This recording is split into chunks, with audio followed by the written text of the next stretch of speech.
శ్రీహరి విజయవాడ నగరంలో మొత్తం 16 డివిజన్లను వరద ముంచెత్తింది. బుడమేరు పొంగి ప్రవహించడంతో పాటు వైరా, మునేరు, కట్టలేరు, కీసరా వంటి నదులు ఉపనదులు కూడా పొంగి ప్రవహించడంతో ప్రకాశం బ్యారేజ్లో వరద ఉధృతి పెరిగినప్పటికీ కూడా ప్రస్తుతం బుడమేరు పొంగి ప్రవహించడంతో యాక్చువల్గా అయితే బుడమేరు దగ్గర వెలగలేరు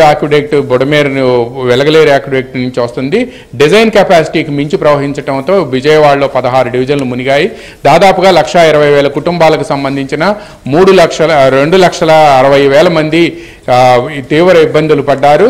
ఇంతకు ముందే కొద్దిసేపటి క్రితమే మన బ్యూరో కొలీగ్ పూర్ణ కొద్దిసేపటి క్రితమే అక్కడ ఉన్న పరిస్థితి మొత్తాన్ని కూడా ఆయన చూపించారు. అంటే జనం ఇంకా కూడా తమకు సహాయం అందలేదు అని చెప్పి రిమోట్ ఏరియాల్లో ఉండే ప్రజానీకం కూడా ఆర్తనాదాలు చేస్తూ ఉన్నారు. డెడ్ ఎండ్ ఏరియాల్లోనూ, లాస్ట్ మైల్లోనూ, రిమోట్ ఏరియాల్లోనూ, అంటే మెయిన్ రోడ్లో ఉండే వాళ్ళకి సహాయం అందుతుంది కానీ డెడ్ ఎండ్లో ఉండే వాళ్ళకి, లాస్ట్ మైల్లో ఉండే వాళ్ళకి సహాయం అందటం లేదు అని చెప్పి పూర్ణ అక్కడి నుంచి చెప్పారు.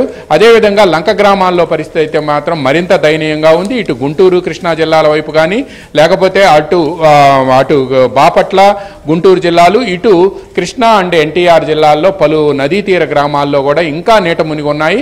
ప్రకాశం బ్యారేజ్ నుంచి వరద ఉధృతి తగ్గినప్పటికీ కూడా ఆ వరద నీరు మాత్రం కిందకు వెళ్లడం లేదు అనేది ప్రధానమైన అభియోగంగా ఉంది. ఇప్పుడు మన కొలీగ్ పూర్ణ కూడా సింగునగర్లో ఉన్నాడు. సింగునగర్లో ఒక పడవలో ఆయన ప్రయాణిస్తూ ఉన్నాడు.